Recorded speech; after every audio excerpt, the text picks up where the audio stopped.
Hello everyone. In this lecture, we will study about computer graphics and multimedia topic 2D transformations.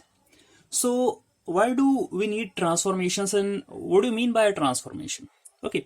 So, जैसे कि हम जानते हैं कि आउटपुट primitives या डिस्प्ले मॉनिटर पर हम ग्राफिक्स को क्या कर रहे हैं रिप्रेजेंट कर रहे हैं and it does not always means कि आप एक ही प्रकार का ग्राफिक्स हमेशा प्रेजेंट करें. Okay, that means it should not be in a static form always.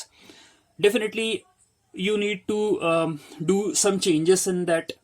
Okay, we are expecting some changes ताकि हम जो है ग्राफिक्स के अंदर अल्टरेशंस करके जो है एक नया ग्राफिक्स जो है उसको प्रेजेंट कर सकें और whatever we have been desiring वो हम आउटपुट जो है गैदर या जनरेट कर सकें. ओके, सो अब ये जो टास्क है वो कैसे परफॉर्म करना पड़ेगा. ये टास्क तभी परफॉर्म कर सकते हैं जब हम जो गिवन ग्राफिक्स है उसके अंदर ट्रांसफॉर्मेशंस अप्लाई कर सकें. So what do mean by transformation? A transformation is a process of modifying and repositioning the existing graphics. Okay, तो आपके पास जो एग्जिस्टिंग ग्राफिक्स है हम उसके अंदर मॉडिफिकेशंस करेंगे. ओके, उसकी रीपोजिशनिंग करेंगे. Okay, that means we just bring the changes in existing graphics and we perform the transformation. So here we are studying about 2D transformations और ये जो transformations हैं ये आपके लगेंगे किसमें 2D plane के अंदर. Okay, that means XY axis होगी यहाँ पर. Fine. So why we are requirement of transformations?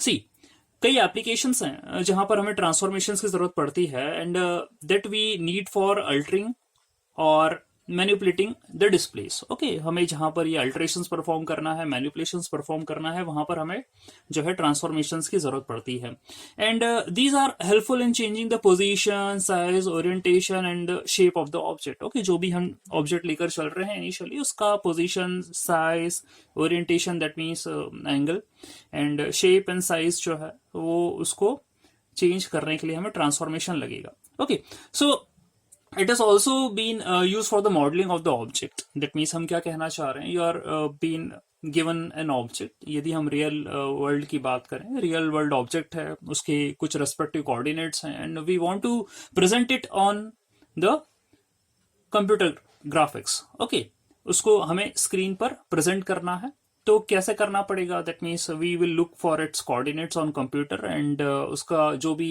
Parts है हमें उसको डेवलप करना पड़ेगा और ग्राफिक्स की मदद से जो है हम उसे क्या करेंगे, डेवलप कर पाएंगे. ओके, तो ये सारी चीजें जो है रिक्वायरमेंट पड़ेगी हमें ट्रांसफॉर्मेशंस को परफॉर्म करने के लिए. ऑल्सो फॉर द व्यूइंग, यानी कि कोई भी ग्राफिक्स है हम उसको जूम इन कर सकते हैं, जूम आउट कर सकते हैं. We can move the drawing which we have created.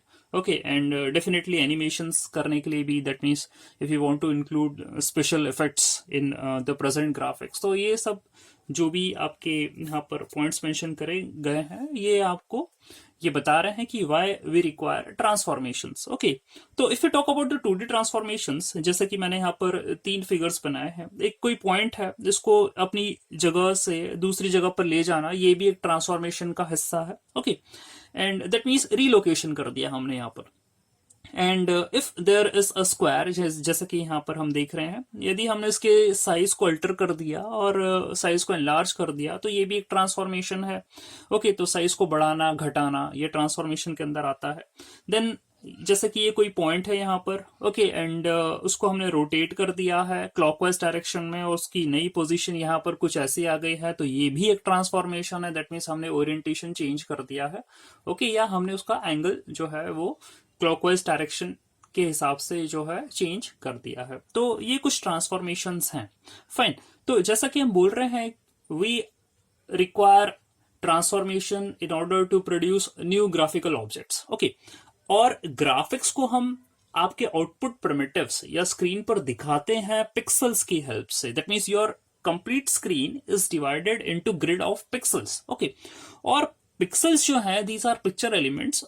हम 2D ट्रांसफॉर्मेशंस की बात कर रहे हैं. दैट मीन्स हर एक पिक्सल को जो है हम एक्स एंड वाई कोऑर्डिनेट के हिसाब से क्या कर सकते हैं, प्लॉट कर सकते हैं. ओके, अब हमें क्योंकि ट्रांसफॉर्मेशंस परफॉर्म करना है और ये ट्रांसफॉर्मेशंस पिक्सल्स की हेल्प से करे जाएंगे, पिक्सल्स को ही आपको मूव करना पड़ेगा, उसी में ही अल्टरेशंस करने पड़ेंगे, कोई भी ऑब्जेक्ट जो कि पिक्सल से ही मिलकर बना हुआ है उसके साइज को बढ़ाना पड़ेगा। अगेन तो जो भी टास्क आपका परफॉर्म हो रहा है वो सब पिक्सल्स पे हो रहा है, तो पिक्सल का इनिशियल कोऑर्डिनेट्स होंगे और हमें उस पर अप्लाई करना पड़ेगा ट्रांसफॉर्मेशन, और ट्रांसफॉर्मेशन होने के बाद पिक्सल्स के नए कोऑर्डिनेट्स आएंगे। Okay, so definitely there will be a mathematics which we need to apply to perform the transformations. Okay, so let's see हम किस तरीके से पॉइंट को रिप्रेजेंट करते हैं, then we will talk about other mathematical applications.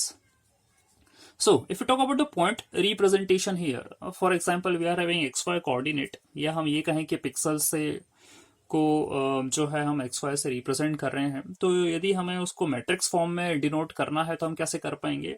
It can be written as xy आपका coordinate हो गया and this is the xy column major format में हमने क्या करा है, उसे रिप्रेजेंट करा है।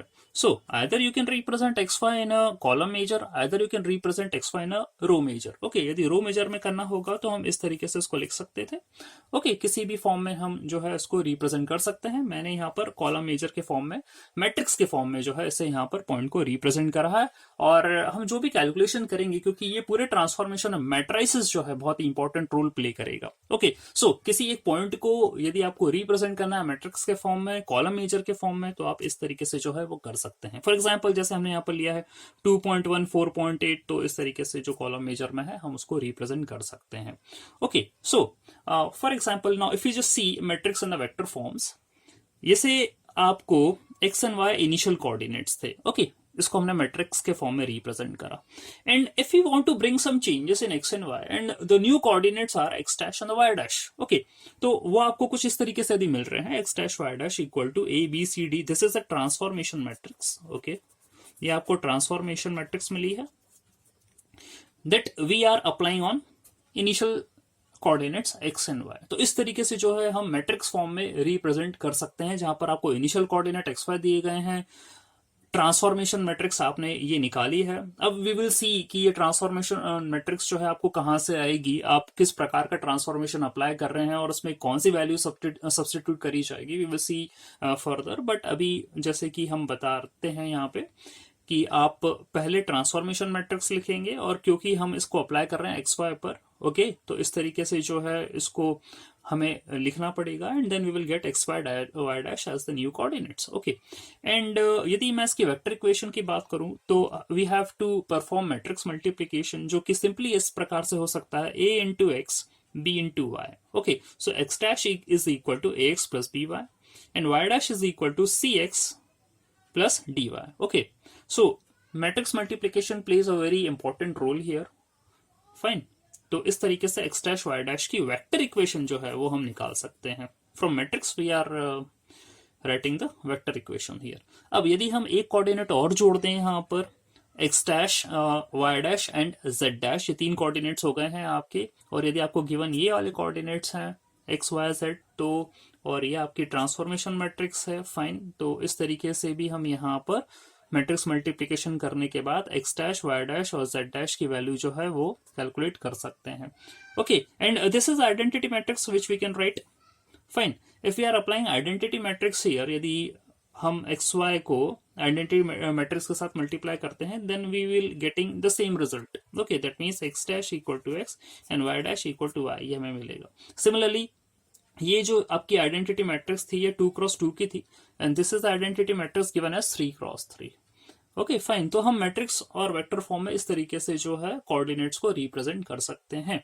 Now if you talk about some more properties of matrices, that means multiplication की बात कर ले मैट्रिक्स की, कम्यूटेटिव प्रॉपर्टी होल्ड करता है या नहीं, तो definitely a star b is not equal to b star a. Okay, तो यहाँ आपको ए बी जो है दो मैट्रिसेस दिए हैं, इनका यहाँ पर ए स्टार बी करके एक मैट्रिक्स जो है हमने ऑब्टेन करी है। Now if you talk about B star A, तो उसकी वैल्यू क्या आने वाली है, लेट्स सी, हम लिख देते हैं एक्स वाई जेड डब्ल्यू, ये आपका बी है, इसको आपको मल्टीप्लाई करना है ए बी सी डी इस मैट्रिक्स से। ओके, तो आपको रिजल्ट क्या मिलने वाला है, पहले हम इस तरीके से मल्टीप्लाई करते हैं, इसका रो इसका कॉलम, तो x into a, okay, that means a x and c y, okay, plus c y, ये हमें मिल गया। Then what will do here is, अब हम इससे मल्टीप्लाई करने वाले हैं, ये आपका हो गया।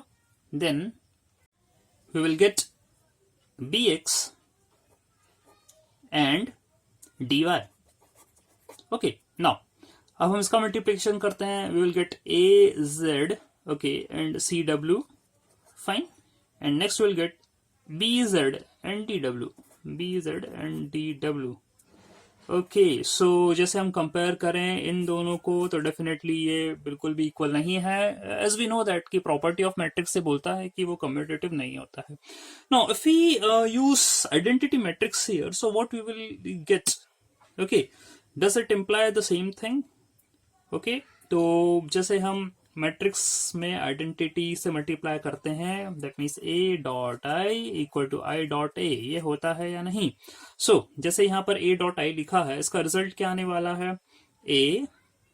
ओके, यहाँ पर आपको मिला a एंड यहाँ पर आपको मिला है b, देन यहाँ आपको मिला है c एंड यहाँ आपको मिल रहा है next d. Okay, a dot I is equal to a b c d. And what does I dot a means? So 1 0 0 1 multiply by a b c d. So what we are getting here is a. Okay, a and fine, kuch nahi. Then b. Okay, and nothing, fine. And then here it is c, and the last one is G here. Okay, so what we are getting here is, so if you are using identity, we are getting the same matrix. तो identity ये काम करता है जैसा कि question में हमसे पूछा गया था. And generally the matrices doesn't hold the commutative property. That means a dot b is not equal to b dot a, जो कि हम यहाँ पर देख चुके हैं रिजल्ट के अंदर. Okay, so this is a general introduction of transformations here. And in the next lecture, we will study about the different types of transformations. Okay, so thanks.